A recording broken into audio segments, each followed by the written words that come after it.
Hello everyone, my name is Marilupe and I am the fortunate mother of two amazing girls. One that for 9 years has challenged me every day to become the best version of myself, and the other one who has invited me again every single day for almost 7 years to enjoy life and to play wholeheartedly.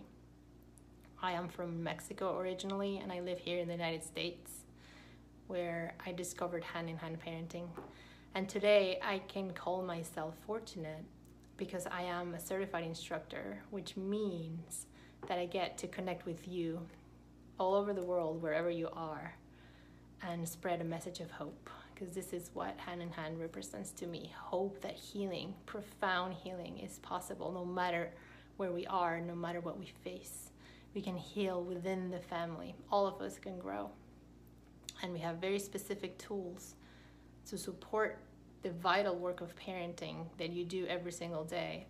And we also offer information and support. So I haven't come across an organization like this one, and I'm glad that you're here. And I hope you have a copy of this book, because we are celebrating today 2 years since it was first published here in the United States. It has been translated to many different languages and is reaching more and more parents. So if you haven't gotten the chance to read it or listen to it, just go and get it, because it's full of wisdom. And also, it was a beautiful collaboration of not only the two amazing authors, Hand-in-Hand Parenting founder Patty Whiffler and her co-author Tosha Short, but also it has many, many anecdotes in real situations where other instructors like myself were able to share how we're using these tools at home with our children, or in the case I want to share with you, with other children as well. I was invited to read a little passage that I wrote for this book a couple of years ago. Maybe 4 years is when this actually happened, and then I was invited to include it in the book. So I'm very honored for that, and I also am honored today because I get to read that little passage with you. It's called Stay Listening to a Friend's Child.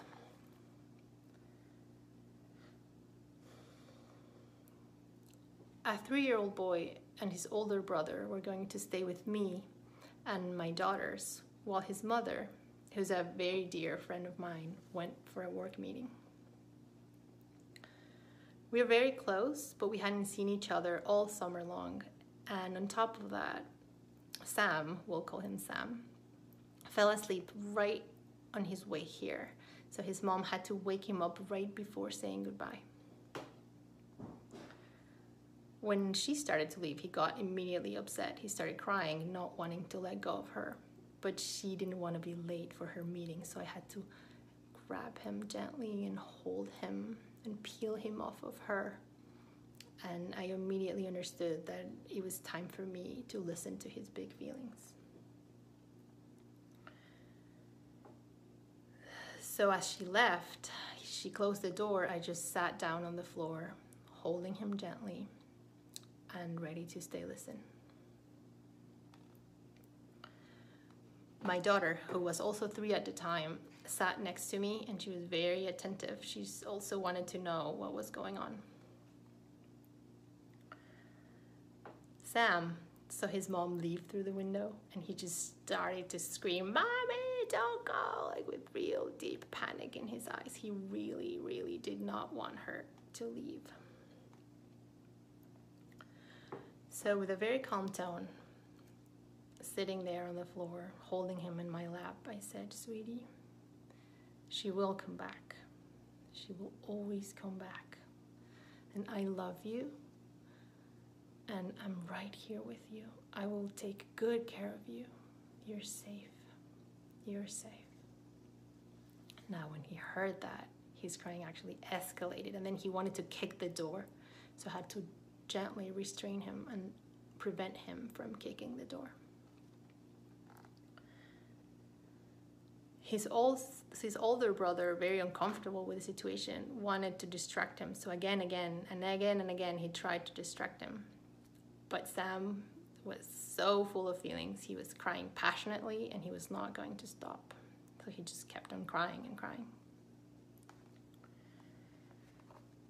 Listening to him wasn't as challenging for me as it can be to stay listen to my daughters. But it was still, I could see it was still challenging for my little one and for his older brother.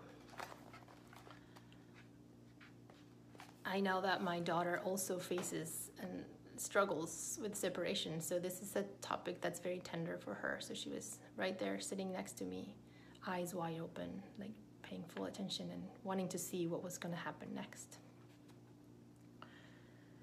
So the challenge I faced, besides anchoring Sam the best way I could and reassuring him, mostly with my nonverbal signals that everything was actually going to be okay, was to reassure also the other children. So gentle eye contact with them, and also very neutral statements said in a very calm tone where needed often to reassure everyone. I would say stuff like, "It's okay if he needs to cry.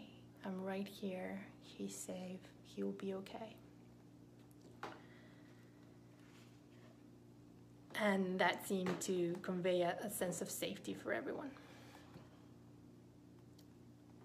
After a few minutes of reassuring him this way and reassuring everyone in this way, Sam just looked at me. He was finally able to look at me right in the eye. And then he sighed, relieved. And he stopped crying. And then he got up, and he was finally wanting to know what his brother was doing. He was finally interested in the snack he had rejected before. And for the rest of the afternoon, he was really easygoing. He was clear about stating his needs. He had a relaxed muscle tone, relaxed eye contact. He played beautifully, both with my girls and with his brother. And then when my friend came back, he just ran to her arms with a big smile and left happily. And my daughters, both of them, commented, and wow, he seems very happy, and he had been so upset.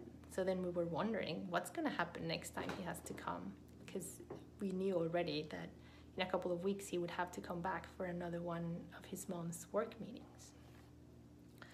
So then a few weeks later, when he came back, we were able to find out.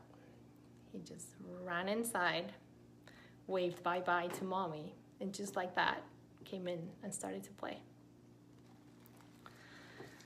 So this is just an example of how powerful the tool can be. And I had all these ideas that I wanted to share with you briefly about stay listening and why it can be so healing and why it can transform family dynamics. Because we don't have to fix, we don't have to make things better. We just need to allow time for feelings, and they naturally pass. And our bodies know what to do when we understand what's really going on. But life had another plan for me, because just yesterday and today I found myself not responding in the beautiful way that we're describing here, but on the contrary, reacting very, very triggered by stay listening to my daughter.